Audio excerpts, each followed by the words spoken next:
Мэдээллийн их урсгалд юу зөв, юу бүр, аль нь үнэн, аль нь хөдлөө гэсэн олон асуулт, олон сонголт бидэнд байнга тулгардаг. Харин таны сонголт юу вэ? Бизнес улс төр ер нь аль салбарт хэн их мэдээлэлтэй байна тэр ялгч болдог. Тоомлсон цэгцтэй, баталгаатай их сурвалжтай нэг дороос авах мэдээлэл таныг ялтан төрөх замыг төвчлөө.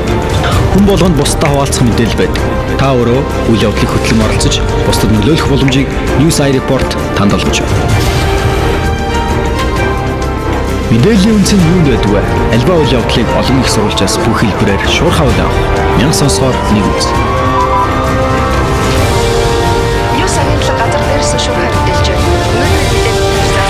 Таны шинэ орон зай News Entertainment цагийн 6-аар цахим ертөнцийн хөдөлгөөний шуурганд оролцож өөрийгөө илэрхийлэх эрх чөлөө. Мэдээллийн урланд тавтаа морил.